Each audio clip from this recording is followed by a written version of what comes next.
نحمده ونصلي على رسوله الكريم اما بعد فقد قال الله تبارك وتعالى كما ورد في سورة التوبة اعوذ بالله من الشيطان الرجيم بسم الله الرحمن الرحيم يا ايها الذين آمنوا لا تتخذوا آباءكم واخوانكم اولياء ان استحبوا الكفر على الايمان ومن يتولهم منكم فأولئك هم الظالمون قل إن كان آباؤكم وأبناؤكم وإخوانكم وأزواجكم وعشيرتكم وأموال اقترفتموها وتجارة تخشون كسادها ومساكن ترضونها أحب إليكم من الله ورسوله وجهاد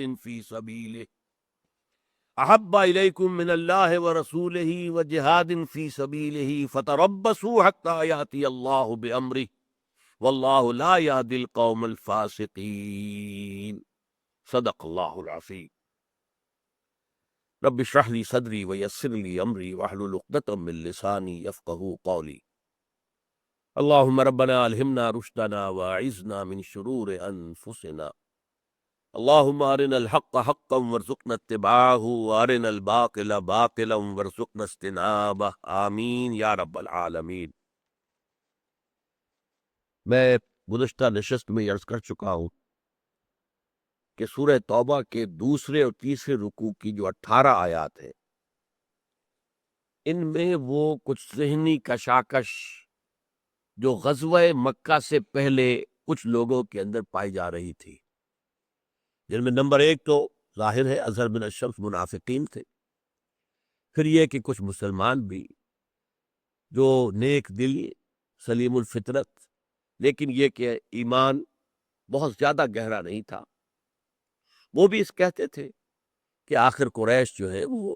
حرم کے متولی ہیں، اب اگر ہم وہاں جائیں گے وہاں خوریزی ہوگی، حرم کی حرمت کو بٹا لگے گا، اور یہ آخر حاجیوں کو پانی پلاتے ہیں، خدمت کرتے ہیں، تو یہ اقدام جو ہے ہمیں نہیں کرنا چاہیے۔ تو ان 18 آیات میں سے یوں سمجھیے کہ زیادہ تر جو ہے یہی ایک بات ہے، ان میں سے صرف 6 آیتیں ہم گزشتہ نشست میں پڑھ چکے تھے۔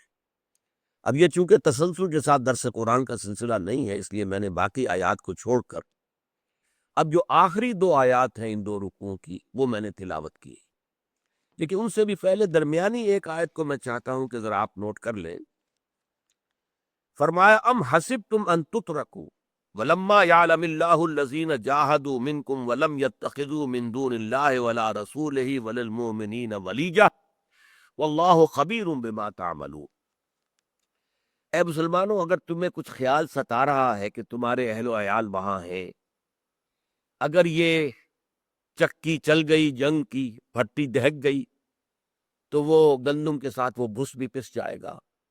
وہ معاملہ جو ہے ہمارا بہت زیادہ، جیسا کہ میں نے کہا، حضرت حاتب ابن ابی بلتع سے اس معاملے میں بہت بڑی خطا بھی ہو گئی۔ لہذا وہ مضمون جو اس سے پہلے قرآن مجید میں متعدد بار آ چکا تھا، سورہ عنکبوت میں ہم پڑھ چکے تھے، کیا تم یہ سمجھتے ہو احسب الناس ان یترکوا ان یقولوا آمنا وهم لا یفتنون، کیا لوگوں نے یہ سمجھا تھا کہ صرف یہ کہنے پر چھوٹ جائیں گے کہ ہم ایمان لے آئے، انہیں آزمایا نہ جائے گا؟ وَلَقَدْ فَتَنَّا الَّذِينَ مِن قَبْلِهِمْ فَلَيَعْلَمَنَّ اللَّهُ الَّذِينَ صَدَقُوا وَلَيَعْلَمَنَّ الْكَاذِبِينَ۔ ہمارا تو ہمیشہ سے طریقہ یہ رہا کہ ہم آزماتے ہیں اہل ایمان کو، تاکہ پتہ چل جائے کون سچے اہل ایمان ہے اور کون جھوٹ موٹ کے مومن بنے ہوئے۔ پھر یہی آیا سورہ آل عمران کے اندر آیت آئی، ام حسبتم ان تدخلوا الجنۃ ولما یاتکم،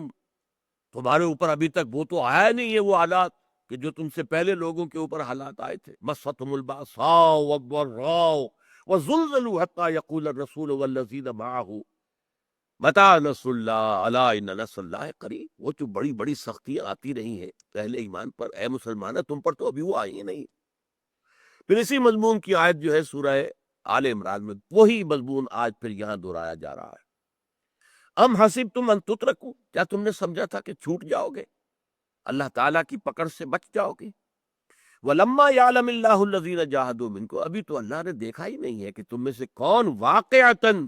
اللہ کی راہ میں جہاد کرنے والے ہیں، اور خاص طور پر وَلَمْ يَتَّخِذُوا مِن دُونِ اللَّهِ وَلَا رَسُولِهِ وَلَا الْمُؤْمِنِينَ وَلِيجًا، اور کون ہیں وہ لوگ جو اللہ اور اس کے رسول اور اہل ایمان کے سوا کسی کو اپنا دلی دوست اور دل کا بھیدی نہیں بناتے، جب تک یہ تعلقات جو ہے ایمان کی تلوار سے کٹ نہیں جائیں گے۔ ٹھیک ہے باپ اور بیٹے کا رشتہ ہے، لیکن باپ مشرک ہے، کافر ہے، بیٹا ایمان لے آیا، اب کوئی رشتہ ان کے مابین نہیں۔ تلوار چلے گی تو ظاہر بات ہے کہ بیٹے کی تلوار سے باپ کا سر جو ہے وہ اڑے گا۔ عبد الرحمن ابن ابو بکر نے کہا تھا حضرت ابو بکر سے، چونکہ وہ کافر تھے اس وقت تک اور وہ بدر میں کفار کی طرف سے لڑنے کے لیے آئے تھے، انہوں نے حضرت ابو بکر سے بعد میں کہا جب ایمان لے، ابا جان بدر میں آپ میری سطح پر آ گئے تھے لیکن میں نے آپ کا لحاظ کیا۔ حضرت ابو بکر نے فرمایا بیٹے تم نے اس لیے لحاظ کیا کہ تم باطل کے لیے لڑ رہے تھے، خدا کی قسم اگر تم میری ضد پر آ جاتے میں کبھی نہ چھوڑتا تم۔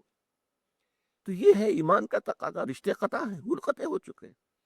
اب اگر کوئی لاگ لگی ہوئی ہے ابھی ان رشتوں کی، تمہارے دلوں کے اندر کوئی محبت ہے، تو اس کا مطلب یہ ہے کہ ابھی تم اس ایمان کے ٹیسٹ میں پوری طرح کامیاب نہیں ہوئے ہو۔ ام حسبتم ان تترکوا ولما يعلم الله الذين جاهدوا منكم ولم يتخذوا من دون الله ولا رسوله ولا المؤمنين وليجا والله خبير بما تعملون۔ اب اس ضمن میں جو ہے در حقیقت قرآن مجید کی یہ اہم ترین آیت ہے، آیت نمبر 24 اس سورہ توبہ کی، اور اس سے پہلی والی آیت بھی میں نے پڑھی ہے، یا ایھا الذین آمنوا، اے اہل ایمان، لا تتخذوا آباءکم و اخوانکم اولیاء ان استحبوا الکفر علی الایمان، ہرگز نہ بناؤ اپنے باپوں اور بھائیوں کو اپنے ولی، اپنے ہمدرد، اپنے دوست، اپنے پشت پناہ، اگر انہوں نے کفر کو پسند کیا ہے ایمان کے مقابلے میں۔ ان استحبوا الکفر علی الایمان، ایمان کو ترک کیا، کفر کو اختیار کیا، تو اب تمہارا کوئی تعلق ولایت ان کے ساتھ نہیں، کوئی دوستی، کوئی جو ہے، ہاں وہ حالات اور تھے کہ ابھی حالت جنگ شروع نہیں ہوئی تھی، تو مکے میں یہ حکم آیا تھا کہ تمہارے ماں باپ اگر مشرک ہے تو ٹھیک ہے ان کا کہنا تو مت مانو، اگر وہ تمہیں وَإِن جَاهَدَاكَ عَلَىٰ أَن تُشْرِكَ بِي مَا لَيْسَ لَكَ بِهِ عِلْمٌ فَلَا تُطِعْهُمَا وَصَاحِبْهُمَا فِي الدُّنْيَا مَعْرُوفًا، دنیا میں ان کے ساتھ بھلے طریقے سے رہو۔ اگر حالت جنگ نہیں ہے تو پھر یہ ہے کہ والدین ہیں، بھائی بند ہیں، رشتہ دار ہیں، اور وہ اگر کفر ہی میں ہے تب بھی ان کے ساتھ کچھ نہ کچھ حسن سلوک ہو سکتا ہے، جبکہ کوئی جنگ نہیں ہے، ڈکلیئرڈ وار نہیں۔ اب تو یہ غزوہ بدر سے ایک وار چل رہی ہے مسلسل، اس کی بیٹلز ہے، battle of Badr, battle of Uhud, battle of the trenches, etcetera etcetera. تو یہ جو جنگ کی حالت ہے اس میں تو وہ رشتہ بالکل منقطع ہو جانا چاہیے، ذرا بھی اگر اس کی لاگ لگی رہی تو وہ ویک پوائنٹ ہوگا، پھر اس کو کفر استعمال کرے گا اہل ایمان کے اندر اپنی انگلیاں دھسانے کے لیے۔ تو یہاں کوئی نرم گوشہ ایسا نہیں ہونا چاہیے تمہارے دلوں میں، یا ایھا الذین آمنوا لا تتخذوا آباءکم و اخوانکم اولیاء ان استحبوا الکفر علی الایمان، اہل ایمان اپنے باپوں اور بھائیوں کو اپنے ولی نہ بناؤ اگر انہوں نے ایمان کے مقابلے میں کفر کو ترجیح دی ہے اور اسے اختیار کیا ہے۔ وَمَن يَتَوَلَّهُم مِّنكُمْ، اب دیکھیے دھمکی کا انداز، اور جو کوئی بھی ان کے ساتھ اپنا یہ رشتہ ولایت اور محبت اور دوستی اور تعلق اور حمایت اگر اس کو برقرار رکھے گا، فَأُولَٰئِكَ هُمُ الظَّالِمُونَ، تو یہی وہ لوگ ہیں کہ جو ظالم ہیں، اللہ تعالیٰ کی نگاہ میں گناہ گار ہے، اور ظالم کا ایک ترجمہ مشرک بھی ہے۔ اس کے بعد ہے وہ آیت نمبر 24 جو میں نے کہا کہ ایک خاص اعتبار سے قرآن مجید کی عظیم ترین آیت ہے۔ قل، اے نبی کہہ دیجئے، ان کان آباؤکم، اگر ہوں تمہارے باپ، و ابناؤکم، اور تمہارے بیٹے، و اخوانکم، اور تمہارے بھائی، و ازواجکم، اور تمہارے اسپاؤسز، مرد کے لیے بیوی، بیوی کے لیے شوہر، و عشیرتکم، اور تمہارے رشتہ دار، 5 رشتے ہو گئے، باپ، بیٹا، بھائی، بیوی یا شوہر، اور رشتہ دار، اس سے اگلا دائرہ، اور 3 چیزیں ہیں مال کی مختلف صورتیں، وَأَمْوَالٌ اقْتَرَفْتُمُوهَا، اور وہ مال جو تم نے بڑی محنت سے کما کر جمع کیے ہیں، کھتے بھرے ہیں، وہ تمہاری تجوریوں کے اندر جمع ہے، وَتِجَارَةٌ تَخْشَوْنَ كَسَادَهَا، اور وہ تجارت کہ جو تم نے بڑی محنت سے جمائی ہے، تمہاری ساکھ بنی ہے، تمہاری حیثیت بن گئی ہے، اب وہ تجارت ہے، چلتا کاروبار ہے، اور تمہیں اندیشہ رہتا ہے کہیں کوئی کساد بازاری نہ آ جائے، بندہ نہ ہو جائے، اس کا ڈرتے رہتے ہو۔ تجارت تخشون کسادہ، یہ کساد بازاری کا لفظ اردو میں ہم بولتے ہیں، وہ عربی کا لفظ ہے کساد۔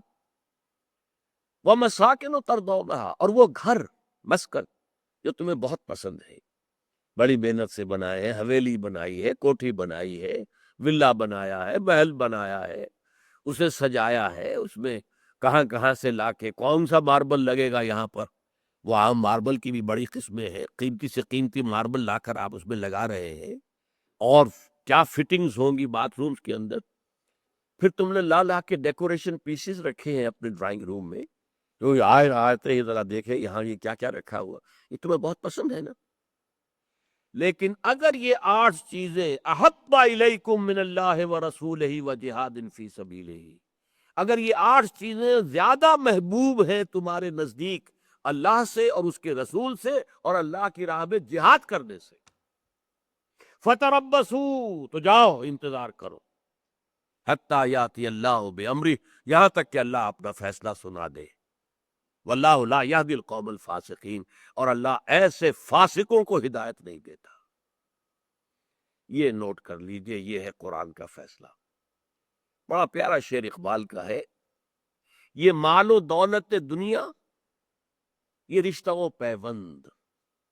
بتان وہم و گما لا الہ الا اللہ، خودی کا سر نہاں لا الہ الا اللہ، ایک عجیب نظم ہے ان کی یہ۔ بتان وہم و گما، یہ سب ہمارے بتان وہم و گما، یہ رشتے ہیں، یہ محبتیں ہیں، یہ تعلقات ہیں، یہ مال ہے، یہ دولت ہے، یہ کاروبار ہے، یہ پروفیشن ہے۔ ایسا احاطہ کیا اس آیت نے کہ دیکھو ایک ترازو نصب کر لو اپنے ذہن کے اندر، اس کے ایک پڑھنے میں 8 چیزوں کی محبت ڈالو، باپ کی محبت، بیٹے کی محبت، بھائی کی محبت، بیوی کی محبت یا شوہر کی محبت، اور اپنے سارے رشتہ داروں کی محبت، اور اپنا مال جو جمع کیا ہوا اس کی محبت، اور اپنی تجارت جس کو بڑی محنت سے جمایا ہے اس کی محبت، اور اپنے وہ مکان جو تم نے بڑے ذوق شوق سے بنائے ہیں جو تمہیں محبوب ہے ان کی محبت۔ اگر یہ 8 محبتیں والا پڑھنا، اور دوسرے پڑھنے میں ڈالو اللہ کی محبت، رسول کی محبت، اور اس کی راہ میں جہاد کی محبت، اگر یہ بھاری ہے تو جاؤ دفع ہو جاؤ، فتربصوا، جاؤ جاؤ انتظار کرو انتظار کرو، پھر تم ہمارے مخاطب ہی نہیں ہو، پھر تم سے ہماری گفتگو ہی نہیں ہے، جاؤ بیٹھو یہاں تک کہ اللہ فیصلہ سنا دے گا۔ اللہ نے تو فیصلہ کر ہی دینا ہے، حق کو غالب آنا ہی ہے،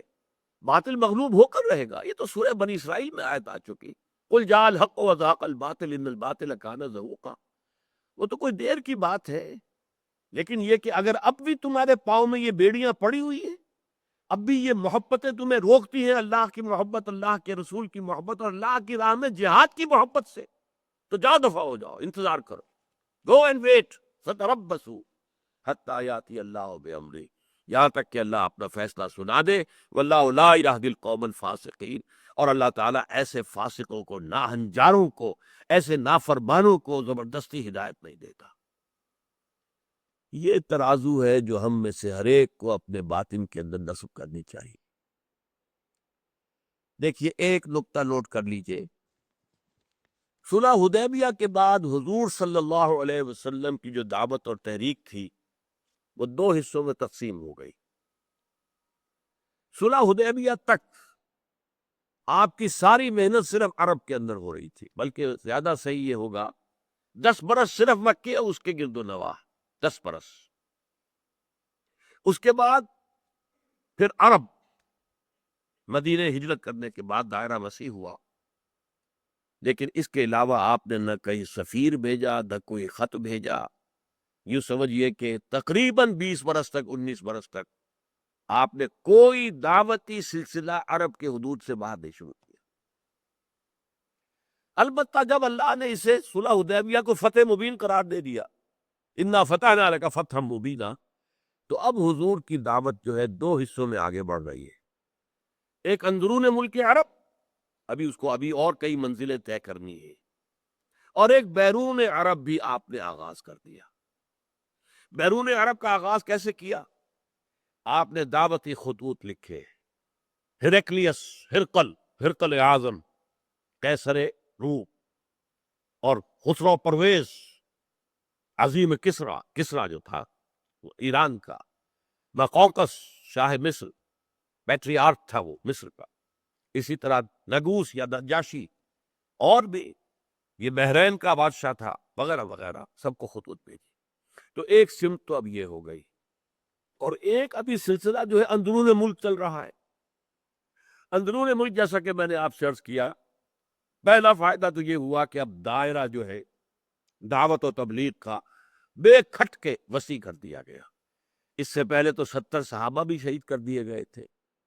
12 یا 14 جو ہے رجیع کے واقعے میں شہید کر دیے گئے تھے،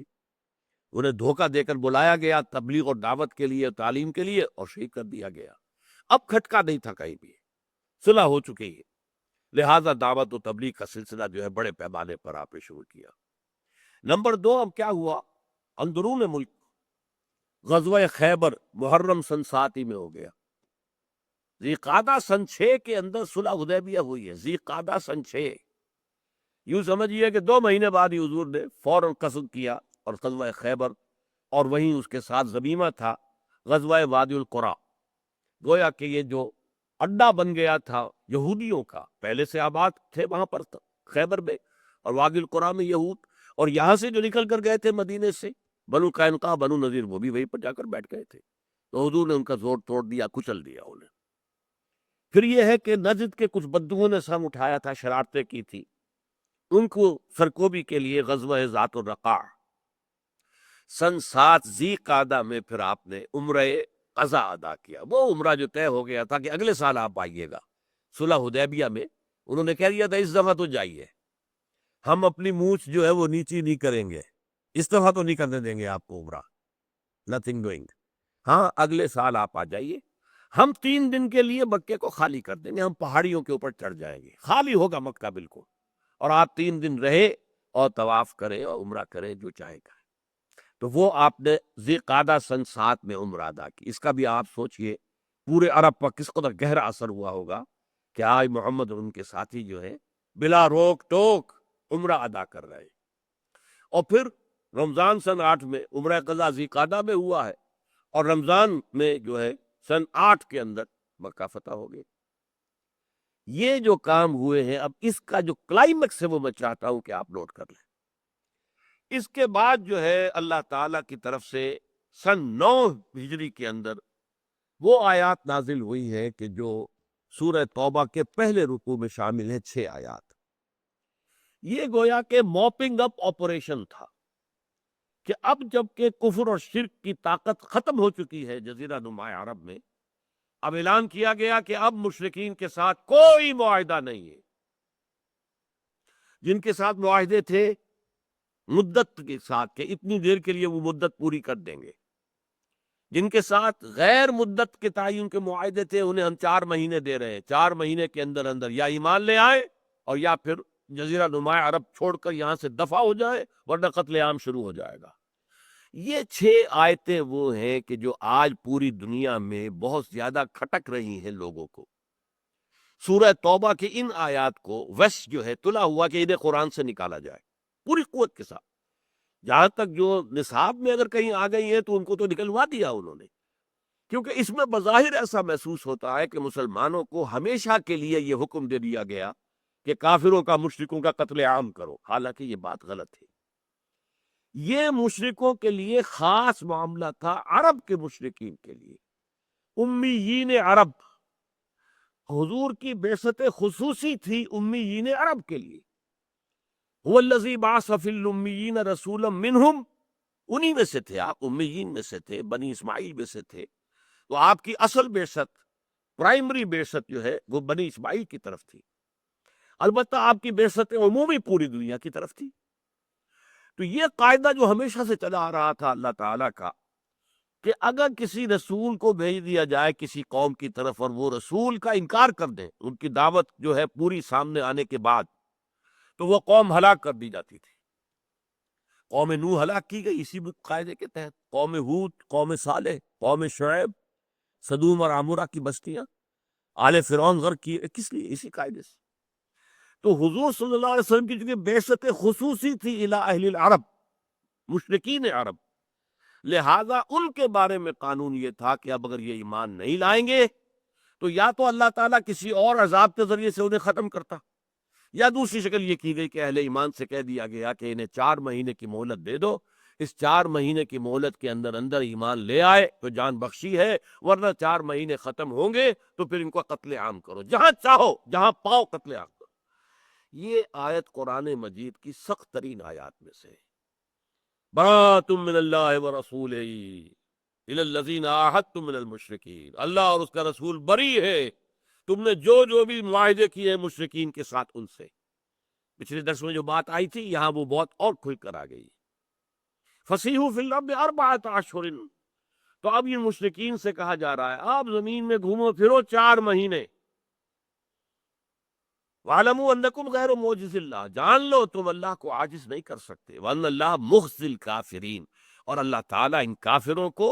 لازماً رسوا کر کے رہے گا، ذلیل کر کے رہے گا۔ وَأَذَانٌ مِّنَ اللَّهِ وَرَسُولِهِ إِلَى النَّاسِ يَوْمَ الْحَجِّ الْأَكْبَرِ، اور یہ اعلان عام ہے اللہ اور اس کے رسول کی طرف سے تمام لوگوں کو، یوم الحج الاکبر، حج اکبر کے دن۔ حج اکبر سے عام طور پر لوگ سمجھتے ہیں کہ جو جمعے کو حج ہو وہ حج اکبر ہے، نہیں، یہ غلط ہے۔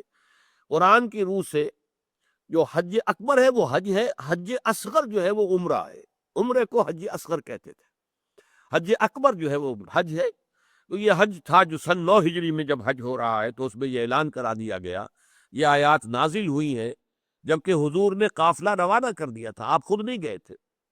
حضرت ابو بکر کی قیادت اور عبارت میں قافلہ حج روانہ ہو چکا۔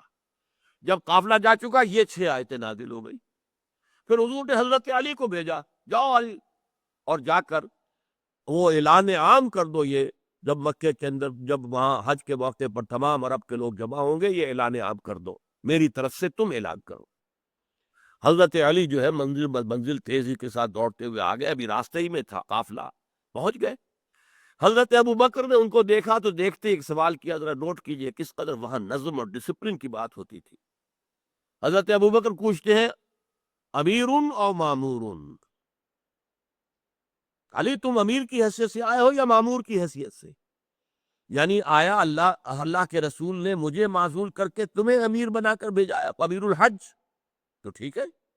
میں تمہارے تابع ہوں، تم نشست سنبھالو،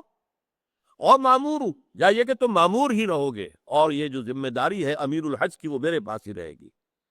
حضرت علی کہتے مامور، میں مامور بنا کر بھیجا گیا ہوں، امیر بنا کر نہیں۔ لیکن چونکہ اہل عرب کا اصول یہ تھا کہ کسی بڑے شخص کی طرف سے کوئی اعلان عام ہو تو وہ اس کا قریبی عزیز ہی کر سکتا ہے، لہٰذا وہ حج کے مجمع میں یہ آیات جو ہے یہ پڑھ کر سنائی ہیں حضرت علی نے رضی اللہ تعالی۔ وَأَذَانٌ مِّنَ اللَّهِ وَرَسُولِهِ إِلَى النَّاسِ يَوْمَ الْحَجِّ الْأَكْبَرِ أَنَّ اللَّهَ بَرِيءٌ مِّنَ الْمُشْرِكِينَ، اللہ تمام مشرکوں سے بری ہے، اللہ کا کوئی عہد کوئی معاہدہ نہیں۔ وَرَسُولُهُ، اور اس کے رسول بھی، فَإِن تُبْتُمْ فَهُوَ خَيْرٌ لَكُمْ، اب اگر تم باز آ جاؤ، توبہ کر لو، ایمان لے آؤ تو تمہارے لیے خیر ہی سی میں ہے۔ وَإِن تَوَلَّيْتُمْ، اور اگر تم منہ موڑو گے، فَاعْلَمُوا أَنَّكُمْ غَيْرُ مُعْجِزِ اللَّهِ، تو جان لو تم اللہ کو عاجز نہیں کر سکتے۔ وَبَشِّرِ الَّذِينَ كَفَرُوا بِعَذَابٍ أَلِيمٍ، اور اے نبی ان لوگوں کو جنہوں نے کفر کی روش اختیار کی ہے دردناک عذاب کی خوشخبری دے دیجیے۔ إِلَّا الَّذِينَ عَاهَدتُّم مِّنَ الْمُشْرِكِينَ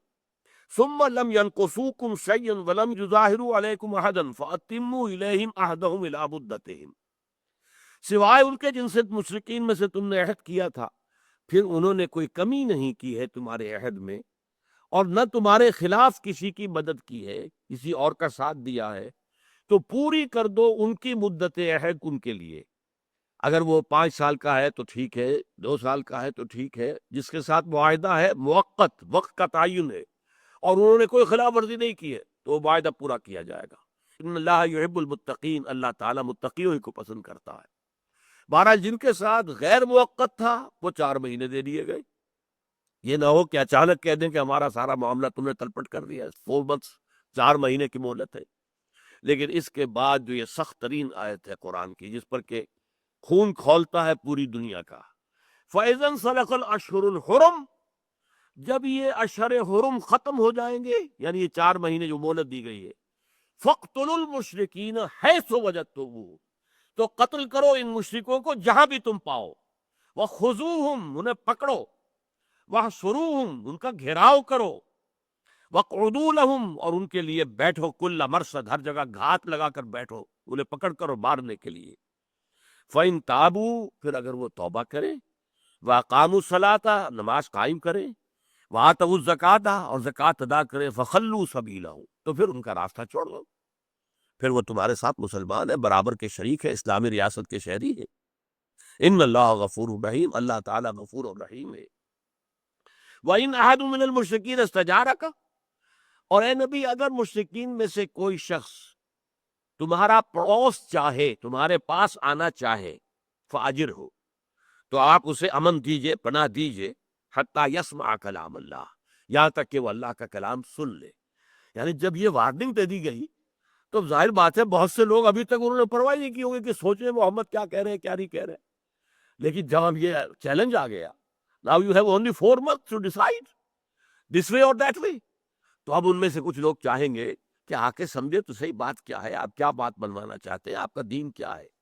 تو فرمایا اے نبی، وَإِنْ أَحَدٌ مِّنَ الْمُشْرِكِينَ اسْتَجَارَكَ فَأَجِرْهُ،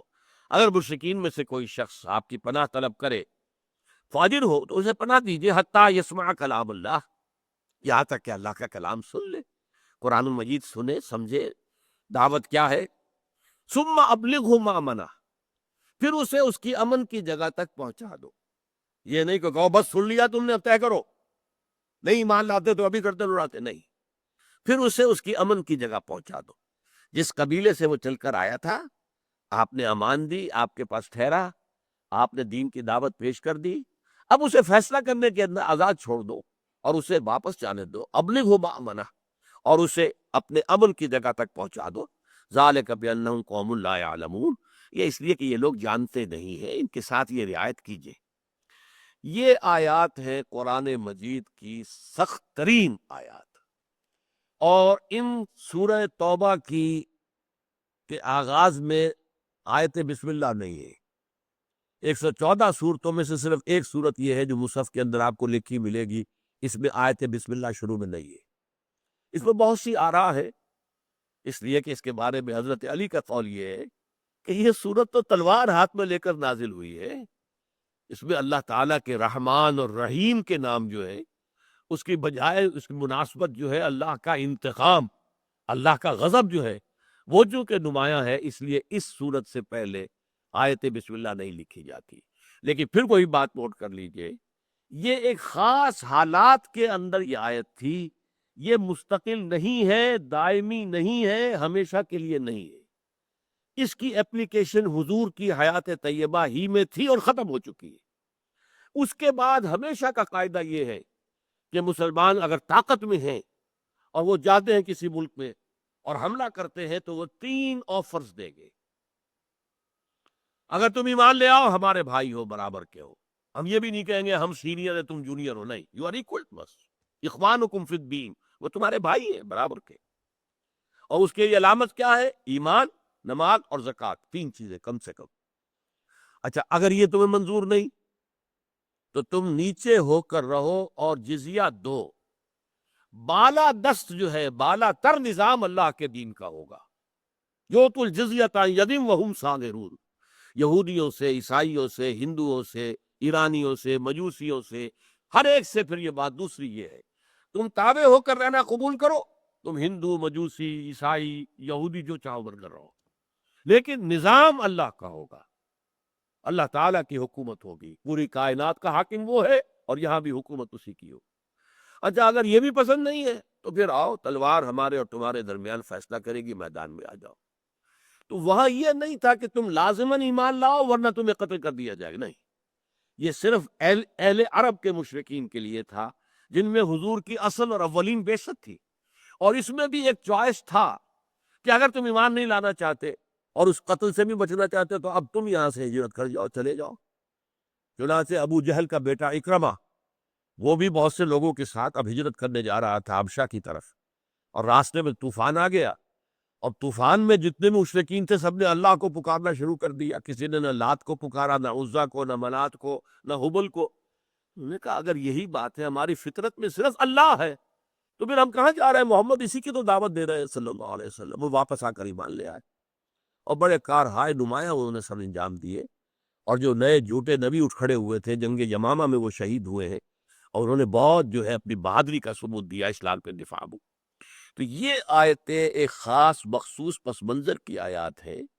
اس کو لوگوں تک واضح کرنا چاہیے۔ یہ دائمی نہیں ہے، ہمیشہ کے لیے نہیں ہے، یہ ابدی قانون نہیں ہے، یہ صرف مشرکین عرب کے لیے تھا، جن پر محمد صلی اللہ علیہ وسلم کے ذریعے سے اتمام حجت آخری درجے میں ہو چکی تھی۔ اب یا تو انہیں کسی آفت سماوی سے ختم کیا جاتا، غرق کیا جاتا، یا یہ ہے کہ ان کے اوپر کوئی زلزلہ آتا، کچھ اور آتا۔ اللہ تعالیٰ نے اس کی شکل یہ اختیار کی، اور واقعہ یہ ہے کہ ایک بھی مشرک کا خون نہیں بہا، سب ایمان لے آئے۔ اذا جاء نصر اللہ والفتح ورأیت الناس يدخلون فی دین اللہ افواجا، فوج در فوج ایمان میں داخل ہو گئے۔ جو ان کچھ لوگوں کی جو ہے اگر گردنیں اکڑی رہی تو وہ ملک چھوڑ کر چلے گئے۔ بارک اللہ لی ولکم فی القرآن العظیم ونفعنی وإیاکم بالآیات والذکر الحکیم۔